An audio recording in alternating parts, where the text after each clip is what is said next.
The radar screen flickers. 3 contacts appear from nowhere, racing toward the USS Gravely at 28 knots.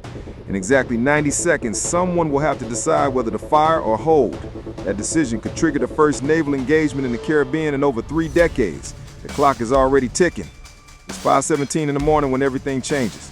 The forward gun mount of the Arleigh Burke-class destroyer USS Gravely shudders to life with a mechanical groan that every sailor recognizes instantly. Steel shifts beneath their boots. Movement on deck freezes. Then a single phrase cuts through the pre-dawn stillness. Condition 3. The command ripples across every station like electricity through wire. Set and man all key positions. Lock down the magazines. Clear the safeties. Secure your helmet. This is not a drill. 3 unidentified surface contacts are closing fast from the south, their formation tightening with every passing second. On the tactical display inside the Combat Information Center, 3 new call signs materialize like ghosts. Sierra 1, 2, and 3. Flag of origin, Venezuela. The captain's voice on the bridge remains eerily calm, but his orders carried a weight of what everyone aboard already knows. This morning, someone made a critical miscalculation. Below deck in the CIC, tracking officers watched the range numbers decrease with alarming speed. 28 knots and accelerating. Bearing 243, converging directly on the destroyer's position. The Gravely's 5-inch gun shifts just a few degrees, a silent warning visible to anyone watching from those approaching vessels. Visual confirmation comes back negative. No clear profiles yet. These contacts are running light and fast and evasive. Classic fast attack patrol boats designed for exactly this kind of coastal harassment. The Venezuelan vessels show no heavy radar signatures, no obvious weapon systems lighting up the electronic warfare spectrum. Just pure speed, tactical precision, and unmistakable intent. They're not here by accident. This is calculated, deliberate, potentially catastrophic if someone misreads the next move. The Gravely's electronic warfare suite powers up, sweeping across every frequency, searching for targeting radars or fire control locks. Up on deck, sailors squint toward the horizon where the Caribbean dawn hasn't yet broken. The streaks of gray water and the distant weights of vessels closing the gap.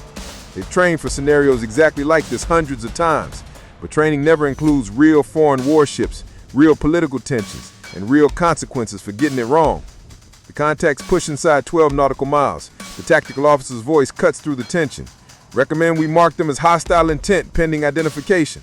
The captain's response is immediate. Copy that. Maintain course. Weapons stand ready, but hold fire.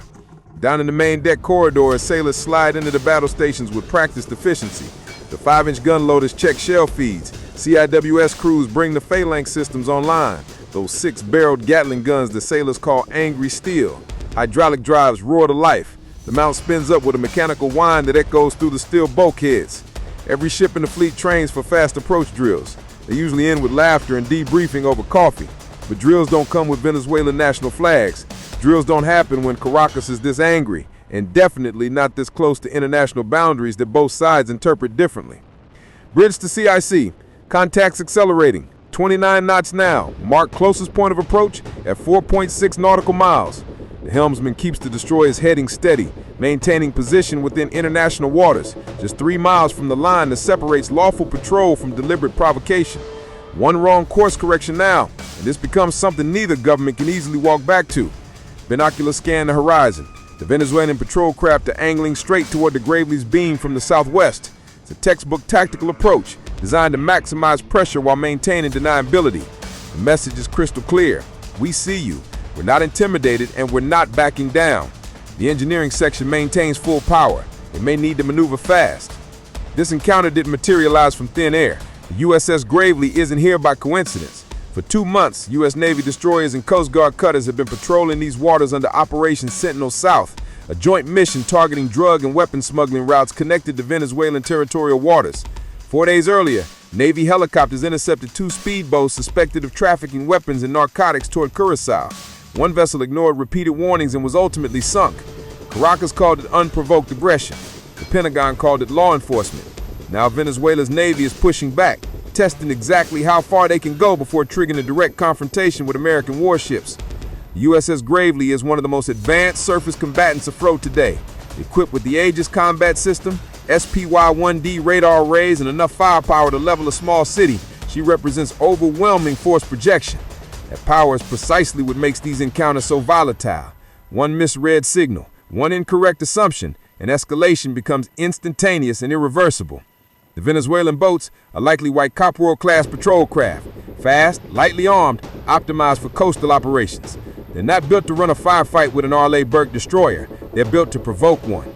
Within U.S. Southern Command, this is called controlled friction, a delicate balance between political signaling and military deterrence, the kind that stays manageable until the split second it doesn't. For the sailors aboard Gravely, the political theater is irrelevant. The threat is less than 10 nautical miles off the bow. The Mark 45 5-inch gun can hurl 70-pound shells over 13 nautical miles with devastating accuracy. The Mark 15 CIWS system spins up to 4,500 rounds per minute, designed to shred incoming missiles into fragments. Right now, that system is one bad decision away from turning those patrol boats into debris. Inside the CIC, the Aegis system merges every data stream into a single tactical picture. The SLQ-32 electronic warfare suite quietly listens, cataloging every emission, every radar pulse, every communication frequency. Above deck, the real game changer prepares for launch. An MH-60R Seahawk helicopter, call sign Razor 21, spools up on the flight deck. This multi-mission aircraft can detect submarines, track surface vessels, provide overwatch, and serve as the captain's eyes beyond the horizon. At 5:19, the Seahawk lifts off, twin engines roaring against the morning haze.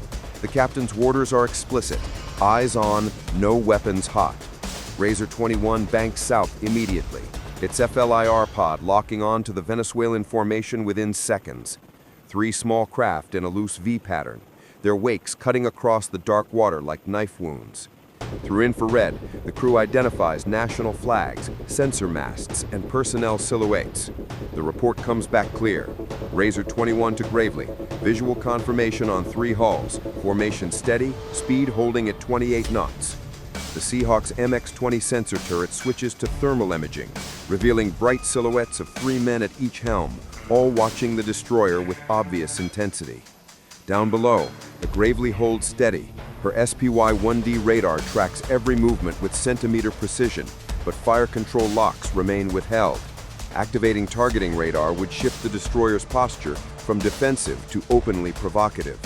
The message right now is controlled strength. We're ready, but not looking for a fight. By 5:22, the distance has closed to 5 nautical miles, close enough for the Venezuelan crews to read the hull number DDG-107 painted on the destroyer's bow, close enough for every sailor aboard Gravely to feel the weight of what happens next. The first transmission goes out in both English and Spanish. Venezuela naval vessels, this is United States warship operating in international waters. Maintain safe distance and identify your intentions. The range continues dropping, 4.8 nautical miles. The captain doesn't flinch. Set visible posture. I want all topside systems within their sight lines, but no targeting radars active.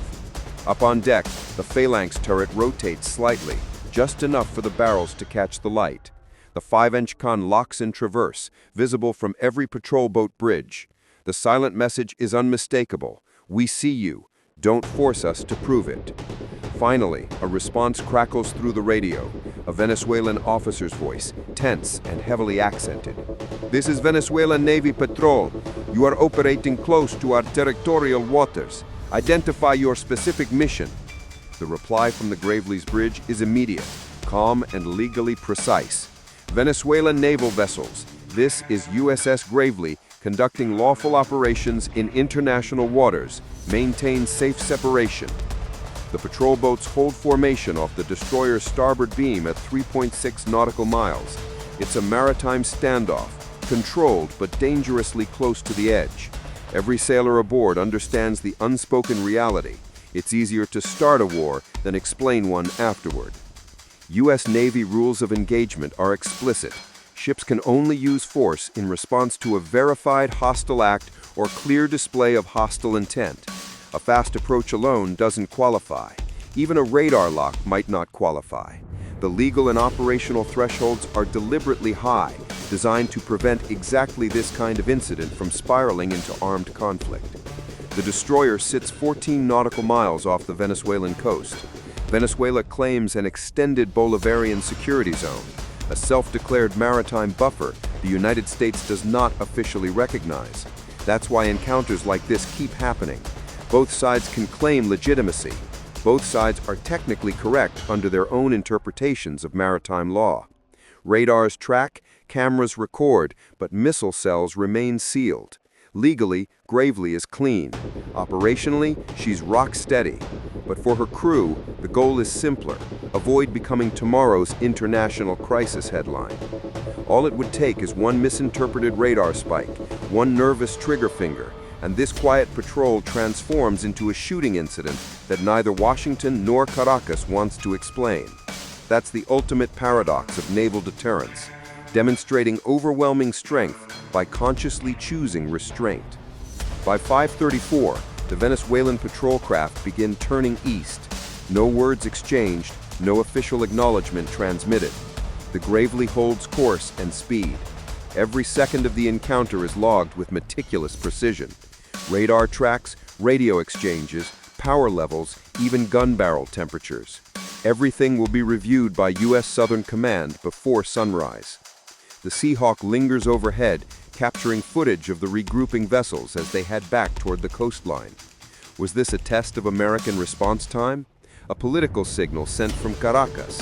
Or simply an angry flex after a week of successful anti-smuggling operations that embarrassed Venezuelan leadership? For the crew aboard Gravely, that analysis is irrelevant. They followed procedures, maintained discipline, and prevented the standoff from turning kinetic. But every commander understands the deeper truth. This was a warning delivered through deliberate movement rather than fired munitions. The Venezuelan boats didn't stumble into the destroyer's path by mistake. Every maneuver carried intent, every approach vector was calculated. This was communication through controlled aggression. And next time, maybe the approach is faster. Maybe someone gets too close. Maybe someone finally blinks first.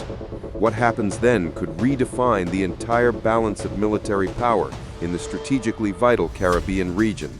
This wasn't an attack. It wasn't an accident. It was a message, deliberate and calculated.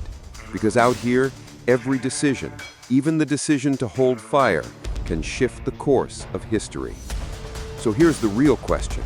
If you were commanding the USS Gravely that morning, with 3 foreign warships closing at 29 knots and your weapon systems ready, would you have held fire or shown overwhelming force? The answer might be more complicated than you think.